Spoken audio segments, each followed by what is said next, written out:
All right, everybody, welcome to another episode of Who the fuck is that guy? Who the fuck is that? this week's episode. We got Bryce motherfucking Johnson. Yes. Hi. Hello. How are things in Wisconsin? Oh, good. Got a little colder. It's pretty nice. Not surprising. Yeah.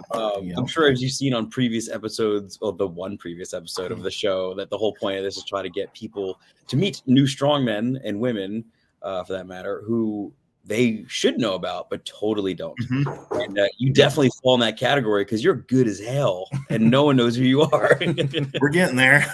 We're finally getting there a little better. Yeah.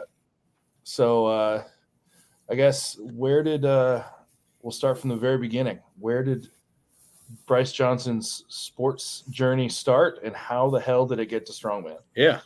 Oh, boy. Well, let's see here. So I did football and basketball growing up. We started tackle football around third grade, so I've been doing that quite a while. It's third grade. Wow. Yep. They don't let you do that now, but it was back when I did it, back in the day. But yeah, so I did that through all the way through high school. Didn't ever end up doing track or anything like that. I did track for about a day, got really bored, and decided I didn't want to do that. And where did you go? I'm sorry to interrupt you. Yeah, I went to high school in Beaver Dam, Wisconsin here. So I currently live in Portage. It's like 15 minutes down the road, so pretty close to home still here. But yeah, so played basketball, football there, and then I ended up going to D2 school up in Minnesota, St. Cloud State. Played football up there for 4.5 years. So I took my redshirt year, and then I played after that. Then I did some pro day training, ended up with the Cowboys for a few months. And then from there, in the NFL, so who might not yes. know. Yep. NFL Cowboys, that one, yes. For people who may not know who you are, which is basically everyone, would you mind giving your metrics, like your height, your weight, so they kind of understand why you probably were on the Cowboys? Yeah, so I'm like 6'5", 6'6", right around there. Right now, about 400 pounds. When I was on the Cowboys, I was a little more around like 320, 310, right around there. Mm-hmm. So a pretty good weight back then for me to get up to. But yeah, it was a fun time. Definitely a different experience and quite a bit of a step up from going from D2 to going into even the facilities for the Cowboys. It's pretty impressive. But yeah. So I was there 4 months. I came in right after April. I think it was, they called me the night of the last round of the draft, said you've got a guaranteed spot to come on. So went down and I was there for about 4 months. And then ended up stepping away from that. Got hit in the head really hard by Tyron Smith, but that's fine. Future Hall of Famer probably. I respect that. It's good. Yeah, and then I moved down to Indiana with my now wife, then girlfriend, Kaylin. Got some jobs down there, and then I ended up meeting at one of my jobs. I ended up meeting Ian. He's one of my good friends down there, who ended up talking to me about Strongman. Started to get me into lifting with him, and we we started lifting. It was right before COVID. We did it's not what are they called? Unsanctioned. Did an unsanctioned comp and just loved it. So then I did an open class right away after that, the following March, and the day after the state shut down. So it's from then on, we just kind of waited for things to open back up, and Ian got some stuff to have a home gym. So we kept lifting during the COVID era, and yeah, it's kind of just been lifting since then. So it sounds like you've done athletics your whole life, a lot of sports. And what was that initial transition like for you? Because it sounds like you almost seamlessly went straight from football into potentially training for Strongman. Is that right? there was a little bit of downtime in there. I think it was probably like a year or something. I started to try to lose some weight, and then I was still looking for something competitive to do. So I was starting to look at what could I do and lose weight and then still be competitive in something. Then I found strongman and learned I didn't have to lose weight. Gain about 50 pounds. Yeah, put on a little bit of weight, and then I like doing competitive stuff. So this was a nice transition into it. I like it. How did you like it? What was maybe the first event you tried, and how did you fare? Log. Well, I guess I did a deadlift in the gym that we were in too. But that's just But log was one of the first actual strongman ones. But it didn't go well, but it was really fun. I think the unsanctioned one I took second, and then the open one I took second there too. But it was a lot of fun, and that being in like the strongman atmosphere now, it was pretty cool to see that. I didn't really know what strongman was before then, so getting to be in there was pretty cool.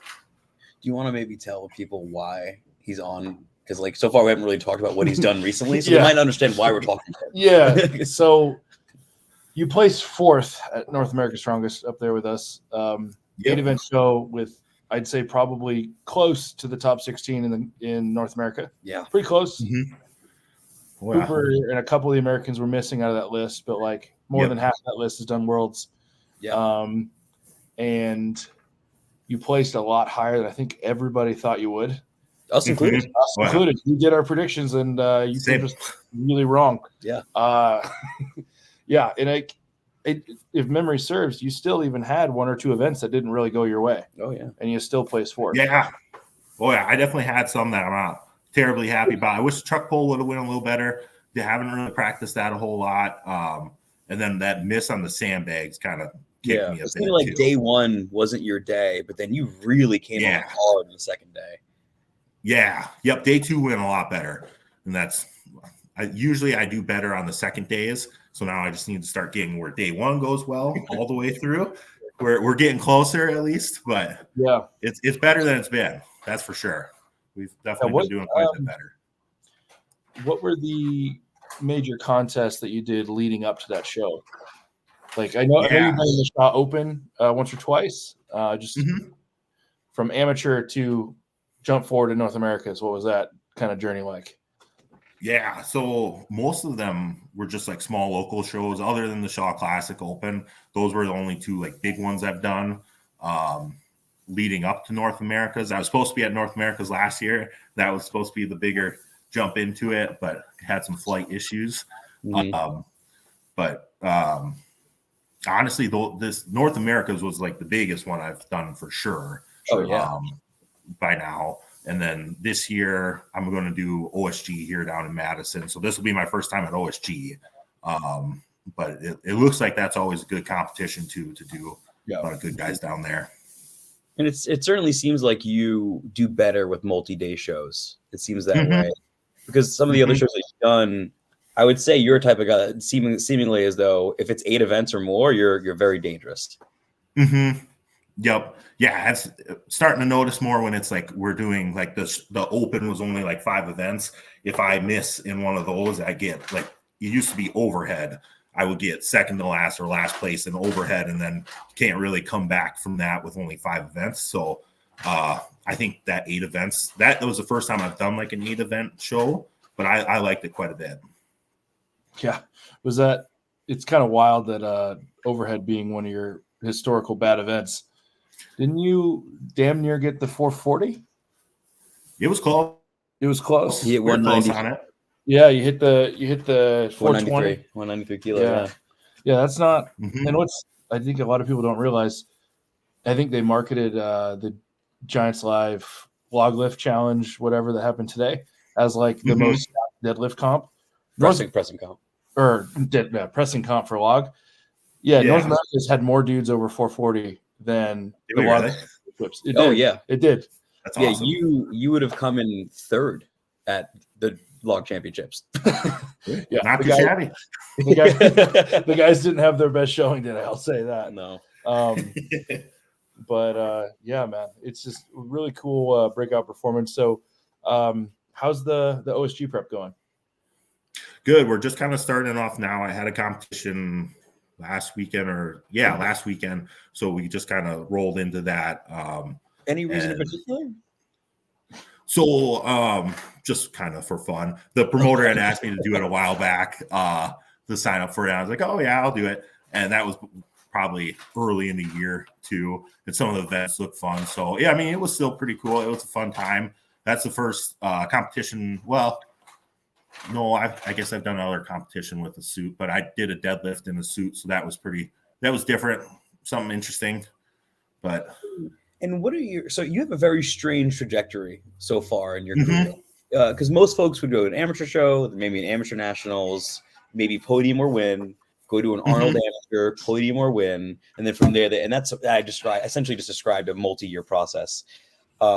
You went from total amateur, which you technically still are, to arguably the hardest competition outside of Shaw Classic on North American soil, which is North America's Strongest Man.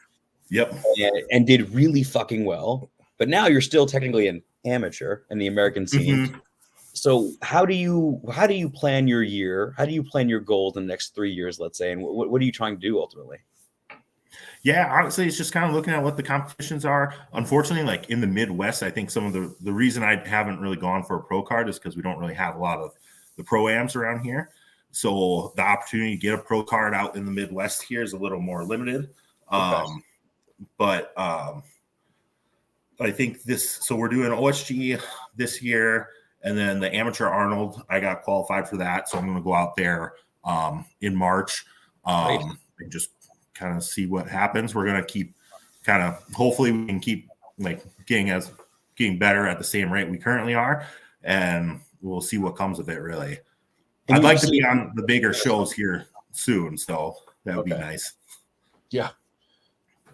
Yeah, who was now with go ahead. With those changes they made now with Strongman Corp, they definitely are it feels like there's a lot more reason to get a pro card than there used to be in the past. So I think we're going to look into trying to get one of those here too. And for you, you said so are you working with a coach? You have a teammate? How do you structure your training? What's that like normally for you? Yeah. Yep. So I've been working with Joel Dirks for, I think we're going on like 3 years now. Okay. Yep. So when I moved up to Minnesota, I did a grip comp that he was putting on. I just kind of was talking to him there, and then I ended up reaching out to him later, asking him if he knows any guys that do programming up there. And he's like, "Oh yeah, I do programming." So yeah, we've been working together since then, and that's been a pretty big game changer for me too. Even like just even just like the nutrition standpoint and stuff. Because I was like 365, I think, when we started working together. So even just knowing what to be eating and stuff like that and like have it structured more kind of helped quite a bit. Yeah, because even at 400 pounds body weight, you're big, but you don't look. You're not a sloppy 400 by any means. Like like I might have a higher body fat percentage than you. Yeah, we got a little chunky over the winter. I got up to 430 at one point, and now we slid back down. Lord. Yeah, you got to both went well. You got to keep your log press over your body weight, like. Yeah, I know. That's amazing. So ultimately, it sounds like your goal is to get to the big shows. But what are the real aspirations? What are you really trying to do at these big shows? It's honestly, with your genetics, I think it's more than possible. And it seems like a showing like you had, taking fourth at North America's Strongest, it doesn't seem like it'll be a very long time until we see Bryce at probably Arnold, maybe Arnold first or something along those lines, or depending on how OSG goes this year. Yep. Yeah. I mean, I just like competing and just like this. I like doing this sport and staying active in this sport. Just kind of it being in the community. I like that quite a bit too. But yeah, I just want to start competing at a higher level mainly too. Because I think that'd be quite a bit of fun. So is this pursuit purely just for shits and giggles for you, or are you trying to be a world's strongest man or strongest man on earth one day? No, I'd like to make it to a world's strongest man and strongest man on earth someday. Sure. That's definitely pretty high on the list of goals here to do. Yeah. I think we talked about it a bit at North America's. It's I think it was kind of funny. Your job doesn't match. What is it that you do again for a day job? I work for a county doing like planning and zoning type of stuff. So I do like permits and go out on inspections and stuff like that. So yeah, laid back job. Yeah, I think it's just like a big dude. You wouldn't expect it to be like an office job. And when you said that, I was like, I could have sworn this guy was a construction worker or something. Nope. I should have desk most of the day. Yeah. Cool, and I kind of want to harp on this just because I think it's important for those that might be watching who don't know you yet.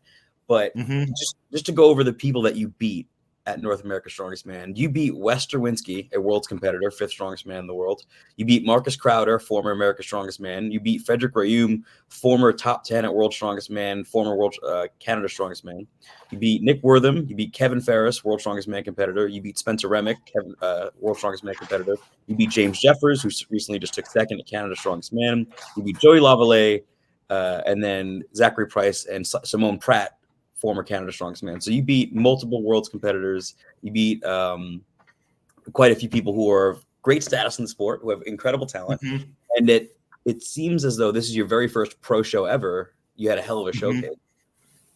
Yeah, it went really well. When we were kind of looking at it, I would have been, I'm always going into competitions to try to win, but even getting a top half finish was going to kind of be would have been pretty big. So I was very happy with the 4th place finish on there. If you just say, I know you said previously pressing was a weak point. If you just say like a year or two, what do you think are the main areas that you and the coach are going to really attack? Like what holes do you have, or like if you have any? Yeah. I think like it probably next on the list would probably be like just getting form down for some of the like more different events, like truck pull, kind of getting ready. I haven't done like a sandbag medley in a while, so I'm kind of curious on how I'll feel doing that. Just kind of running around with that. Because I usually do better when it's like a heavier weight that I'm under and running with. But when it starts to get a little lighter, I kind of struggle a little more because I'm not quite as fast on those. So definitely just keeping up, getting more athletic and getting faster on some of those events. Sure. And just learning technique for some of the weird stuff like that. And it seems as though, correct me if I'm wrong, that the vast majority of your training is done in a garage. Yeah. Yep. I have my little home gym here. They got a nice little upgrade recently, which is awesome because I've been training out of a squat rack or squat stands for like 2 years. I just finally got a little cable attachment. I put an axle bar on the backside of the stand and put weights on it and then I'll put a band on it so I could do like my cable accessories on there. Brother, why are you doing that? Where is the closest real gym to Bryce's house? Well, now it's only a couple minutes down the road, but most of it was because I had the stuff and like I didn't really have like there is a strongman gym now like half hour from me, so I could make it happen. And I do that usually. I'll do that on weekends. Sometimes I'll go and train with some guys now on weekends. But I just kind of had the stuff, so I just kind of just an accountant in the garage and somewhere in the cold, getting strong. Yeah. It's like your YouTube or not YouTube, your Instagram. Occasionally, I just like giggles. Like Bryce is just by himself in his garage, benching 500. Yeah, you learn some nice safety tips going and benching by yourself. Like don't put clips on and all that fun stuff. But that's probably not going to end well. That's amazing. Yeah, you might be one of the most successful garage gym lifters in the country. Of all time, maybe. So, we've got quite a bit of stuff out there, so it's nice. And like I keep getting a little more of the actual like strongman implements and stuff. So I got like a circus dumbbell now and sandbags and throwing bags and stuff. So I'm slowly getting more and more. So it's kind of nice. I guess ultimately my main question for you is, you were very successful in one sport, going to the NFL. You clearly have a profession that is suitable to your lifestyle and provides you with what you want. What is your actual goal in pursuing this outside of just I want to have fun? Like, is there a pie in the sky that you're aiming for, or what are you trying to do ultimately? Yeah, I love being competitive. So when I get into something, I kind of have to go into it all the way and go full bore on it. So like I really want to make it into like those world's strongest man on earth, Arnold, like all those big competitions. I enjoy what I do for a job, but I love strongman much, much more. Would you like to make a career out of this? Is that what your goal is? I mean, I'd love to. If that was ever a possibility, I definitely would. It's possible. You're really good. It is. I'm hoping so. I mean, we can keep continuing this. I'm hoping to keep getting better. We're at I think we're just about at year 5 for doing this. So continue on the same path. At North America's last year, that was the first time I'd won money or made money at all from Stongman. And 1 year later, this is my job. Like, yeah.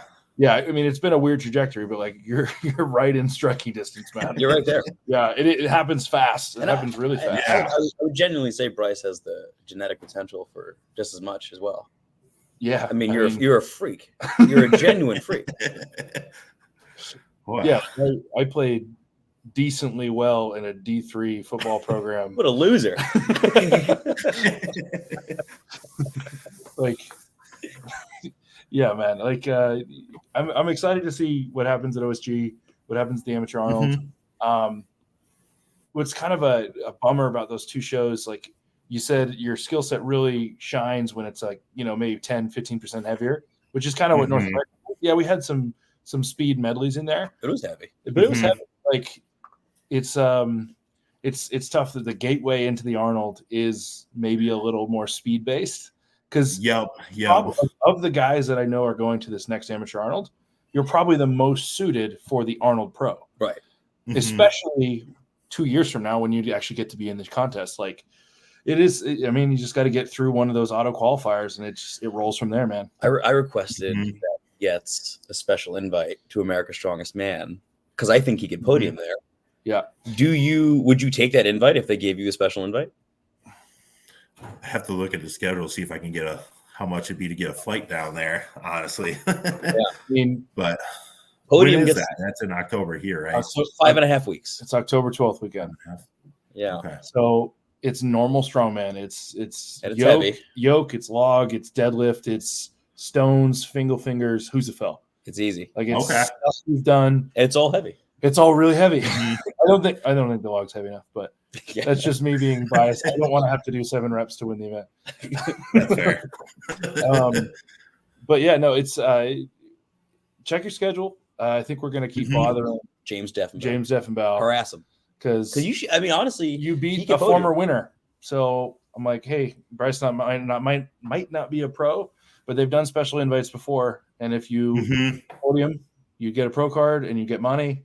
That's true. And maybe that Giants Live invite, because the guys in first and second, even if you got third, might be guys that are already invited. So true. That's true. I don't know, man. Like, we'll keep bothering them. Double check your schedule. Okay. Yeah. Yeah. So, any other questions for Bryce? I think that people got to get to know Bryce Johnson pretty well. Yeah. Any other questions for us, Bryce? Oh yeah. Not really. No, I just switched on the spot, man. Yeah, we'll go. End of a job interview. No, I don't really have any. Yeah, what questions do you have for us, Bryce? Yeah. The position. Yeah, man. No, it's good to talk to you. We'll touch base offline about ASM, but we'll be watching you next week. All right, brother. All right, perfect. Yeah. Awesome. Thanks for having me, guys.